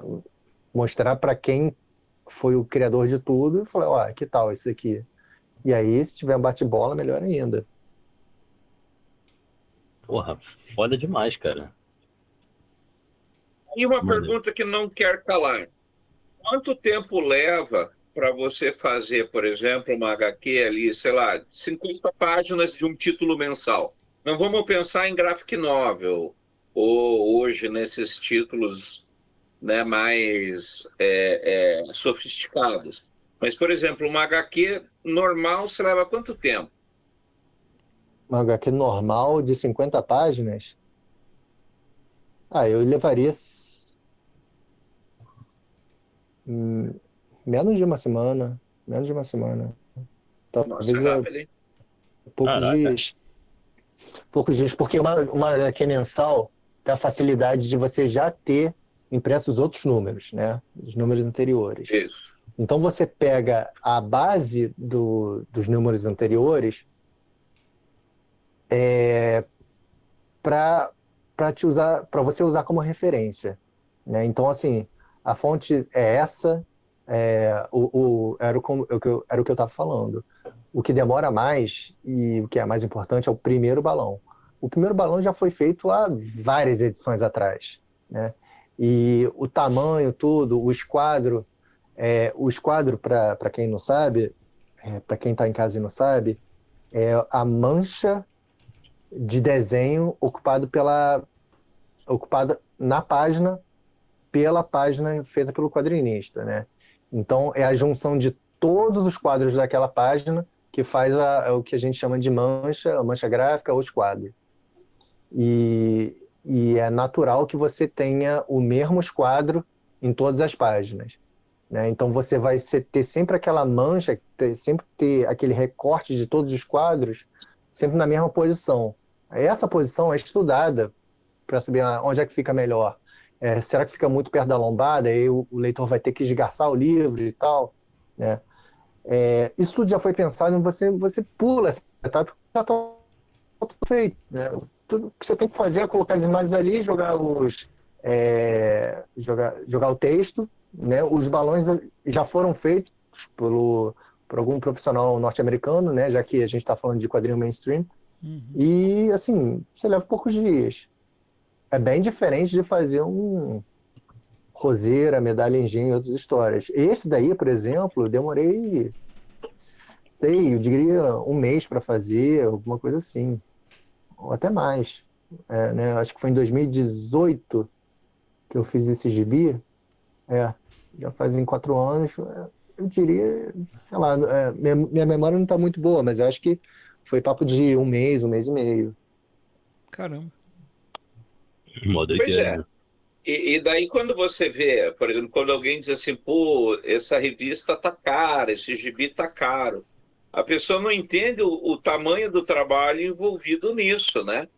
Porque se você pensar aí, por exemplo, vocês têm aquelas edições do Conan que vocês fizeram, porra, tem umas coisas assim belíssimas que só aquilo é uma obra de arte em si, né? Então você não está pagando cafezinho, né? Não é? Eu acho que a gente tem que ter essa. Eu acho que isso já faz tempo que o quadrinho deixou de ser um artigo de consumo banal. Ele virou, né? Acho que você tem realmente uma linha ali que vai para o quadrinho arte, né? O próprio Moonshadow o Moonshadow eu tenho ele da primeira edição em 86 comprada na banca, né? Caramba, então, isso é raridade. O Marcelo, inclusive, eu emprestei para ele. Ele não leu. Qual que é o Moonshadow? Você não me emprestou, não. Não, isso é. Moonshadow você emprestei. Não, agora eu vou pegar. Fica papeando que eu vou pegar isso todo mundo agora. Você me emprestou aquele livros de magia, que acho que é do Neil Gaiman. Que tem o personagem. Nossa, eu tinha esse livro da magia quando saiu, acho que pela editora Globo. Aquarela também. Caraca, o negócio todo sem sentido. Fazia. É muito maluco. As histórias todas fora de ordem. Agora vai ser sangue e porrada na madrugada. Ô, Goya, você me emprestou livros da magia, cara. Eu lembro. O cacete, emprestei, Moonshadow. Moonshadow você não me emprestou, cara. Vou falar pra você que você não me emprestou. Emprestou, sim. Ó lá, as 12 edições, ó. Inclusive certeza, com... Certeza, ó, foi no saquinho plástico ainda. Cara, eu não lembro de você ter me emprestado, mas o livro da magia eu li. Tá vendo? E o Cavaleiro das Trevas você me emprestou. Uma lição pra vida, não empreste nada pros amigos. Não, o desespero ia ser se o Marcelo falasse isso com um troço emprestado. Não, daí se estivesse aqui comigo. Com ele ainda. Você não emprestou, não. Tá aqui, né? Não vi ele aqui, não. Não, e assim, é muito legal, porque, por exemplo, que nem hoje, quando a gente pensa nos quadrinhos, as pessoas são até mais acostumadas com essa ideia, né, do quadrinho arte, né? Agora, quando começou isso aqui, não tinha, cara. Então, os títulos eram contados na mão. Você começa lá com Cavaleiro das Trevas, né, do Frank Miller, depois você tem o Sin City, aí você tem o Watchmen, né? V de Vingança, que são todos, porque eu tenho aqui também primeira edição, eu tenho a primeira edição do Asilo Arcano, eu tenho a primeira edição, qual que é o outro que você falou que eu te emprestei? Livros da Magia. Esses todos que o você Livros falou, da Magia. Mas o Moonshadow eu não lembro, cara, realmente. Emprestei. Não presta mais nada, não. Não, e também nem vai ler agora. Também nem vai ler. Nem quero ler também, nem quero ler isso também. Vou comprar no Pipoca e Nanquim. Compra. Mas assim, quando tinha nessa época, nossa, mexia muito com a gente isso aí. Necessariamente as edições não eram tão boas porque era uma época que não tinha tanta informática envolvida, então os caras faziam meio na cagada, era meio Comic Sans Serif mesmo, e vai lá, tá de bom tamanho já, tá traduzido, o cara que agradeça a Deus. Então a gente tinha, né? Acho que você sabe dessa história, né, Arion? Então você tinha realmente um descuido, né? E hoje que você tem, eu acho que até a Pipoca e Nanquim hoje vem fazendo um trabalho excepcional, justamente no resgate disso aí. Pô, isso aqui merecia um tratamento VIP, não ser feito assim, lixão. Né? Pô, vamos fazer um papel mais legal, vamos fazer uma qualidade, uma separação de cor melhores. Eu acho que vocês, inclusive, devem fazer, né, outras separações de cor e tudo mais. Dá uma puta diferença, velho. Não é feito de qualquer jeito. Até porque a editora Pipoca Nanquim, ela trabalha muito com a tecnologia a seu favor, né? Então, quando você tem esse Moonshadow que foi lançado há décadas, cara, só tinha um jeito de imprimir que era assim, mexendo no fotolito, colocando não sei o que, era como dava. Hoje em dia, com o avanço da tecnologia, a gente sempre vai usar a tecnologia a nosso favor, né? É claro que não a qualquer custo, mas sempre vendo assim, não, beleza, vale a pena, então vamos fazer. Existe como fazer? Então vamos fazer. É bem isso mesmo, com a tecnologia. E vai compor, né? Você vai dar, acho que é um resgate, porque apesar do pessoal dizer, não, mas o que vale é a primeira edição. Cara, às vezes você pega uma edição que nem foi a própria do Intal, é custoso, né? É um trabalho de esmero, não é uma coisa assim que foi feita, vamos reimprimir o Incal. Não é só isso. Eu acabei de ver o Incal aqui. Eu tô na Amazon. Eu tenho também. Eu tenho aqui também. As paradas da editora aqui. Você tá falando os títulos, eu tô aqui procurando. Assim. Eu até mandei um pra Débora ali. Falei, você vai curtir isso aqui. Que é como que é? Histórias assustadoras para contar à noite. Eu tenho também, que acho que é o próprio Arion que fez, que é aquele do Alan Moore, de um pequeno assassinato. Eu tenho esse aí, Foi você que fez esse letramento, não foi? Foi sim. Foi um dos primeiros títulos. Legal. Eu fiquei até bem impressionado com a editora, né? Na época eu não trabalhava como fixo lá. E eu falei assim, comigo mesmo, né? Eu falei, caraca, os caras acabaram de nascer como editora e já tem um Alan Moore para fazer, né? Para figurar aí do lado de outros lançamentos. Eu fiquei impressionado. Os caras conseguiram um Alan Moore até rápido, né? Mas eu tenho esse, cara. Esse é legal, cara. Foi você que fez, então? Que massa. O letramento, sim. Que da hora. Agora, tem uns letramentos que são um pouco mais complicados, né? Quando tem muito retoque, né? Que eu já expliquei o que é, né? Que é quando a arte está mesclada às letras, né? Quando tem letra, sei lá, em algum cardápio, algum cenário e tal, algum cartaz. Isso daí, realmente, fazer isso leva muito mais tempo, né? Fazer isso bem feito leva muito mais tempo. Então, a gente procura chegar e usar esse tempo mesmo, né? Porque a gente procura entregar o melhor. Então, mas assim, eu estou falando da gente, né? Eu e o pessoal da editora, mas uma coisa que todo mundo lá tem em comum é uma coisa assim de um perfeccionismo quase assim anormal, né? Então, como todo mundo quer fazer tudo da melhor forma possível, a gente acaba concordando com umas loucuras disso ou daquilo, né? Então assim, fica... E quando, sei lá, eu estava falando sobre quadrinho mais difícil de fazer e acho que é por aí. Retoque. É o retoque que é o que demora mais, que é o mais difícil e tal. Por outro lado, é o retoque também que mostra quem que você é. Se você faz um retoque bem feito, você consegue mostrar que você é um letrista experiente. Se você faz um retoque bem feito e uma distribuição de balão bem feita, né? Mais harmônica, mais seguindo um padrão, um parâmetro mais, enfim, que você acha esteticamente mais confortável e que vai fazer um padrão de leitura no leitor, isso daí mostra que você tem algum estudo no assunto, né? Então é isso, é uma faca de dois gumes. É uma coisa que te dá dor de cabeça, mas também te traz os louros.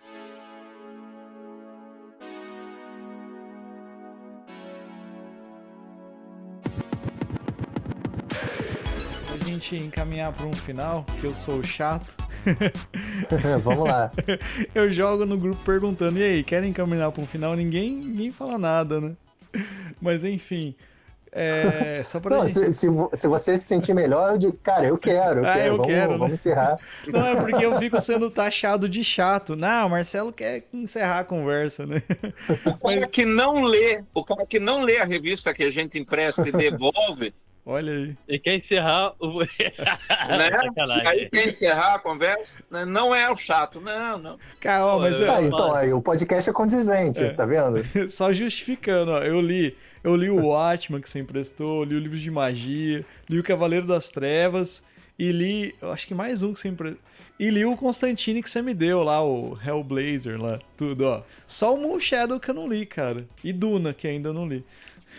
E não leu do Watchmen as historinhas internúmeros lá. Não, mas você não pode contar. Você só leu um terço da revista. Eu só li a história mesmo. Eu não li os interlúdios. mas enfim. Cara, a gente, só tem a agradecer aí, a sua presença. Eu acho que, muito legal. Eu não conhecia esse tipo de trabalho, até quando o Uramesh falou, tem um letrista lá do Pipoca e tal. Aí eu falei, caraca, o que é letrista, né, cara? Eu perguntei pro Goy, ele falou, o letrista é aquele cara que faz tal coisa e tal. Pô, que massa. Então é uma parada pra mim que é novidade. A gente se depara com esse tipo de situação sempre, mas eu nunca parei pra pensar que tinha alguém que fazia isso, especificamente esse tipo de trabalho, cara. Muito legal. E eu acho que pro ouvinte vai somar bastante também, cara, porque como eu, né, não conhecia, muita gente também não deve conhecer. E agradecer então o espaço, cara, agradecer a tua presença no nosso espaço, agradecer o Uramesh pela, intervenção aí. E, cara, eu acho que era legal a gente deixar aqui no final, depois a galera fala aí também as considerações finais, mas um espaço para você divulgar o teu trabalho, né? Como é que te encontra, como que acha mais, que saiba mais sobre o teu trabalho, né? Se às vezes a pessoa tem um trabalho que quer fazer também, não sei se você trabalha exclusivamente para editora ou não, mas deixar o teu contato e como que te encontra aí nas redes, na vida. Então vamos lá, Marcelo. Na verdade, discordo de você. Quem tem que agradecer aqui sou eu. Agradeço a vocês, agradeço ao Uramesh por ter feito essa ponte. Valeu mesmo, meu irmão. E agradeço o pessoal que está dando audiência, por isso que esse podcast existe, né? O pessoal aí de casa. Então, pessoal, muito obrigado. Fica o meu eterno agradecimento aqui, né? Para conhecer um pouco mais de letreiramento, eu sugiro o seguinte: escutar. É porque, assim, tem alguns letristas aqui do Brasil, né? A mais conhecida é a Lilian Mitsunaga. Então, assim, os podcasts que ela já deu entrevista, ou os podcast ou vídeo, né? Vídeo no YouTube, e são enriquecedores. Para quem quer ter a experiência, né? Então, eu sugiro procurar no Google Nietzsche Comics, né? De 2022, que vai acontecer as masterclasses, e uma delas vai ser a minha, né? De letreiramento, que eu vou falar, vou me aprofundar mais no assunto e tal. Nietzsche se escreve N-I-T de tatu, Comics, tudo junto, né? Então, chega lá, quem quiser ir, se inscreve. E tem também um livro que foi lançado esse ano, que acho que é Comic Lettering, do Nate Piekos, que abrange bastante coisa, principalmente da parte técnica de letreiramento. É um baita de um livro, fica aqui minha recomendação também. E eu acho que é bacana também, da parte de vocês, agora, um outro agradecimento sincero, porque é uma profissão que fica muito nos bastidores, né? Então, pouca gente já escutou falar o que é um letrista. Valorizar um letrista também é uma coisa assim super recente, que está começando a acontecer e tal. E assim, mas mesmo assim, é isso. Eu entendo que é um trabalho de bastidor e que você vai ficar ali nas sombras, né? A sua função é dar o suporte, né? Então, o conselho que eu dou para quem quer trabalhar com letreiramento é assim: goste muito de letreirar, goste muito de quadrinhos, goste muito de fazer essa parte, essa etapa da produção. Agora, eu acho que se a pessoa é um letrista e almeja ser um rockstar, por exemplo, né, um cara super famoso, tipo o Frank Miller, sugiro pular ou pro lápis ou pro roteiro, porque aí sim os holofotes caem em cima de você, né? E fica aqui a minha dica para quem quer trabalhar como letrista, entrar no mercado editorial, trabalhando na área, como profissional, né, da área de quadrinhos. Cara, acho que todo mundo aqui tinha muita pergunta. A gente deixou mais de se falar e tal. Mas, cara, garanto que cada um aqui, pô, peguei Prometeia ali pra perguntar umas coisas pra você e tal. Goya tem certeza. Claro. Com certeza. Tarô, né? Cabala, Débora também. Mas, pô, acho que todo mundo tem muita pergunta. Eu acho que fica aí, né? O segundo bloco um dia, né? Quem sabe, Olha não aí, sei. certeza. Tem muita Pois coisa, cara. E continuando, Ramesh, o Marcelo falou para passar os contatos, né? Sim, de fato, hoje em dia eu trabalho exclusivamente para Pipoca Nanquim, né? Para a editora. Desde maio eu tô exclusivo deles. As redes sociais é Arion U. Caraca, eu esqueci qual é o meu Instagram, mas acho que é isso. Eu acho que Arion eu U, achei aqui, cara. Arion. Acho que Eu é até acho que marquei é lá tudo já. junto. Acho que é tudo junto, né? Arion U. O de número 5 em mandarim, boa pergunta. Arion. Não. Tá escrito Arion U, tudo junto, né? Arion U. Com W, né? Isso, obrigado, Isso obrigado, mesmo. Marcelo. Tá tudo junto, eu achei. Então, Mas eu linko na descrição do episódio, quando a gente lançar, eu linko lá. Eu coloco os convidados. Aí a pessoa já clica e já. boa, já obrigado, abre. obrigado. Então, eu sei que você está querendo encerrar, Marcelo, mas só como curiosidade, perguntou aqui se era o número 5, né?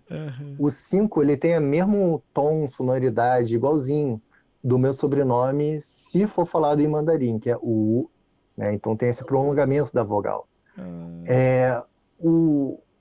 Esse U, do meu sobrenome não é o número 5.